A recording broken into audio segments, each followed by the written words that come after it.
राजस्थान में अब भजनलाल शर्मा की सरकार गिराने निकले किरोड़ी लाल मीणा। गाड़ी और बंगला छीनने के बाद में कांग्रेस के साथ में जा सकते हैं अब मीणा। जी हाँ, नमस्कार। हमारे इस खास प्रोग्राम में आपका बहुत बहुत स्वागत है। और इस प्रोग्राम में हम चर्चा कर रहे हैं राजस्थान की राजनीति के बारे में, क्योंकि राजस्थान की राजनीति में काफी दिनों से चर्चा तेज है और मुख्य केंद्र बिंदु कौन बना हुआ है? किरोड़ी लाल मीणा। जी हाँ, ये वही किरोड़ी लाल मीणा है जो अपनी ही सरकार पर पहले फोन टैपिंग के आरोप लगाते हैं, अपना इस्तीफा सौंप देते हैं, लेकिन उनके ना तो इस्तीफे को स्वीकार किया जाता है और ना ही फोन टैपिंग के आरोपों पर कोई सही से जवाब दिया जाता है।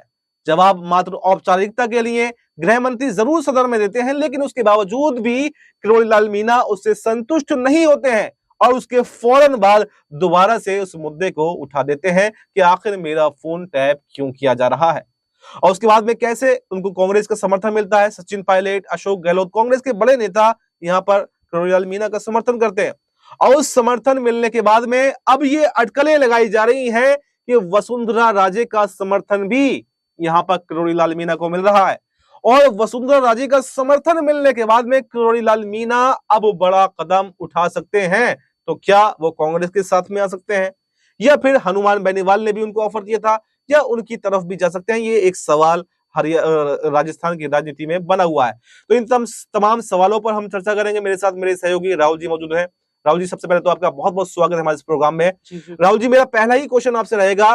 देखिए, किरोड़ी लाल मीणा जो इस समय चर्चाओं का विषय बने हुए हैं, अपनी सरकार को घेरे हुए हैं, जब से भजनलाल शर्मा मुख्यमंत्री बने हैं तो एक दिन भी उन्होंने सही से भजनलाल शर्मा को जीने नहीं दिया है। अपनी सरकार के खिलाफ कोई ना कोई मुद्दा लगातार छेड़ते रहते हैं, लेकिन ना तो उनको पार्टी से बाहर निकाला जा रहा है और उनको सिर्फ डराने धमकाने का काम यहाँ पर बीजेपी कर रही है। तो क्या आपको लगता है कि यहाँ पर किरोड़ी लाल मीणा बीजेपी के डराने धमकाने से धमक जाएंगे, डर जाएंगे, या फिर जो बगावती तेवर, जो तल्ख तेवरों के लिए जाने जाते हैं, जो एक बार उन्होंने वसुंधरा राजे के साथ में भी किया था और बीजेपी को छोड़ दिया था, तो क्या उसी रास्ते पर अब दोबारा से किरोड़ी लाल मीणा चल चुके हैं? जी देखिए अब्बास भाई, जिस तरीके से भारतीय जनता पार्टी के अंदर किरोड़ी लाल मीणा जो अपनी ही सरकार के खिलाफ लगातार बगावती तेवर अपनाए हुए थे, और इन सब के बीच ये भी देखा जा रहा है कि अपनी ही सरकार पर फोन टैपिंग का आरोप लगाना किरोड़ी लाल मीणा को भारी भी पड़ गया, क्योंकि पार्टी की तरफ से उन्हें कारण बताओ नोटिस जारी किया जाता है, जिसके बाद में ये पूरा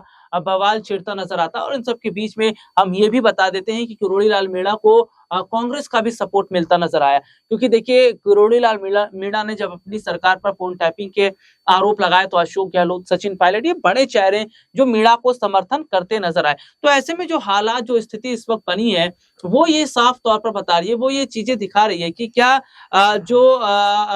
बात कर लेते हैं भारतीय जनता पार्टी के अंदर जो बगावत है, और किरोड़ी लाल मीणा से देखिए उनका जो बंगला है भी छीन लिया जाता है, गाड़ी छीन ली जाती है। इसका साफ मतलब यह है कि क्या बीजेपी उन्हें निकालने की तैयारी कर रही है? क्या बीजेपी चाहती है कि किरोड़ी लाल मीणा को बाहर का रास्ता दिखा दिया जाए, या खुद किरोड़ी लाल मीणा इस्तीफा देकर कांग्रेस की तरफ जाते नजर आएंगे? हालांकि इसमें कोई दो राय नहीं कि किरोड़ी लाल मीणा पार्टी के सीनियर लीडर हैं, और उनकी राजस्थान में भारतीय जनता पार्टी के अंदर विधायकों पर बड़ी पकड़ भी मानी जाती है। तो जिस तरीके के हालात इस वक्त हैं, वे ये बताए जा रहे हैं कि किरोड़ी लाल मीणा के साथ जो बीजेपी कर रही है, उसके बाद किरोड़ी लाल मीणा अपनी सरकार से काफी ज्यादा नाराज देखे जा रहे हैं। तो मेरा एक सवाल यहाँ पर यह रहेगा, क्या बीजेपी ने जो रातों रात बड़े बड़े फैसले लिए थे, जैसे भजनलाल शर्मा को रातों रात मुख्यमंत्री बनाया और मध्य प्रदेश में मोहन यादव को बनाया, दिल्ली में रेखा गुप्ता को बनाया, तो क्या जल्दबाजी के फैसले उस वजह से यहाँ पर राजस्थान के अंदर बीजेपी को नुकसान हो रहा है कि जल्दबाजी में जो फैसले लिए गए?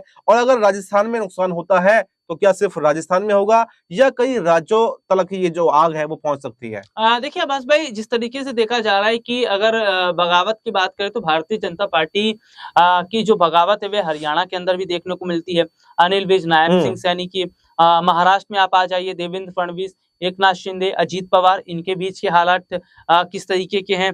आप राजस्थान में किरोड़ी लाल मीणा, भजनलाल, और दिल्ली में भी देखिए कुछ खबरें चल रही थी कि जो सीएम रेखा गुप्ता हैं और प्रवेश शर्मा के बीच में। तो भारतीय जनता, बिहार की मैं बात करना चाहूंगा, बिहार में इस साल चुनाव होने वाले, वहां पर एनडीए के अंदर फूट पड़ती नजर आ रही है। तो देखिए जिस तरीके की स्थिति है वो ये साफ तौर पर बता रही कि राजस्थान की अगर हम बात करते हैं तो केवल देखिए नाराज किरोड़ी लाल मीणा नहीं है, वसुंधरा राजे भी चल रही हैं, क्योंकि वसुंधरा राजे को भी पार्टी ने अभी तक कोई बड़ी जगह नहीं दी है। और जब उनके हाथ में सीएम भजनलाल शर्मा की पर्ची थमाई जाती है तो उसके बाद वे और ज्यादा नाराज होती नजर आती है। तो देखिए ये जो स्थिति, तो क्या जो बीजेपी के फैसले थे क्या वो भारी पड़ने वाले हैं? आप बिल्कुल देखिए भारी पड़ते ही नजर आ रहे हैं, क्योंकि ये पर्ची की सरकार ज्यादा समय तक नहीं चल पाती है। और अगर आप नाम बदलने की राजनीति कर रहे हैं, अगर आप बुलडोजर चलाने की राजनीति कर रहे हैं, तो इससे विकास नहीं होगा, इससे रोजगार नहीं मिलेगा, इससे शिक्षा का क्षेत्र बेहतर नहीं होगा। तो देखिए मुझे ऐसा लग रहा है कि जो मौजूदा समय के हालात हैं वे ये हैं कि भारतीय जनता पार्टी एक ही कार्ड खेल रही है, वह है धर्म का कार्ड। इन दिनों आप देख लीजिए औरंगजेब का मुद्दा कितना ज्यादा चर्चाओं में उठता नजर आया, जबकि भारत की शेयर मार्केट पिछले 5-6 महीनों से काफी ज्यादा कमजोर नजर आई है। प्रधानमंत्री नरेंद्र मोदी जो है वे गुजरात के गिर जंगल में सैर सपाटा करते नजर आते हैं। तो ये तमाम चीजें बताती है कि देश की हालत क्या है, आज बात क्या कर रही है सरकार। और देखिए राजस्थान की अगर हम यहाँ पर बात कर रहे हैं तो राजस्थान में ये हमें समझना पड़ेगा कि क्या भजनलाल शर्मा काम नहीं कर पा रहे, अगर किरोड़ी लाल मीणा उनसे खुश नहीं है, वसुंधरा राजे उनसे खुश नहीं है, बीजेपी के विधायक उनके कामकाज से खुश नहीं है, तो मेरा एक सवाल यहीं पर ये रहेगा, जो एक्शन लेने की बात यहाँ पर किरोड़ी लाल मीणा पर चल रही है, जो कारण बताओ नोटिस यहाँ पर किरोड़ी लाल मीणा को दिया जा रहा है और इससे काफी ज्यादा लोग नाराज हैं, तो क्यों ना भजनलाल शर्मा को ही सीएम पद से हटा दिया जाए, तो कम से कम बगावत तो बच जाएगी, कम से कम वसुंधरा राजे भी खुश हो जाएंगी, यहाँ किरोड़ी लाल मीणा भी खुश हो जाएंगे और जो कुछ विधायक नाराज चल रहे हैं पार्टी से वो भी खुश हो जाएंगे। तो आखिर किस तरह की राजनीति ये कर रही है, आखिर भजनलाल शर्मा में ऐसी क्या बात है कि उनको रखे हुए हैं और उनकी वजह से अगर बगावत भी होती है तो हो जाए, कोई फर्क नहीं पड़ता। देखिए इसमें ये एक बहुत बड़ी बात है कि भारतीय जनता पार्टी जो है वे जातिगत राजनीति खेल रही है और जातिगत का ये कार्ड खेल रही है। और उसको मैं इस तरीके से जरा समझा देता हूँ कि भजनलाल शर्मा ब्राह्मण कम्युनिटी से आते हैं और हेमंत बिश्व शर्मा की बात कर लें तो वे ब्राह्मण कम्युनिटी से आते हैं। इसके अलावा आप नायब सिंह सैनी को देख लीजिए, वे ओबीसी कोटे से आते हैं। देवेंद्र फडणवीस को आप देख लीजिए और आप मध्य प्रदेश में मोहन यादव को आप देख लीजिए, ये यादव कम्युनिटी से आते हैं। तो ऐसे में आप दिल्ली के अंदर देख लीजिए, सीएम रेखा गुप्ता को सीएम जो बनाया गया है वे हरियाणा से है उनका ताल्लुक और वे वैश्य समुदाय से हैं। ये वही वैश्य समुदाय है जिससे अरविंद केजरीवाल आते थे, यानी कि बनिया समुदाय। तो ये एक जातिगत कार्ड भारतीय जनता पार्टी खेल रही है। उत्तर प्रदेश में आप आ जाइए, योगी आदित्यनाथ ठाकुर समुदाय से आते हैं। तो यहाँ पर अब्बास भाई यही चीज हमें जो नजर आ रही है वह है कि भारतीय जनता पार्टी जातिगत कार्ड खेले, लेकिन कहीं ये जातिगत कार्ड उन पर भारी ना पड़ जाए और जो बीजेपी में जो बगावतें हो रही हैं अलग अलग राज्यों में, वे आने वाले वक्त में पूरा ही उन पर ना इसका जो असर है वे दिखता नजर आए।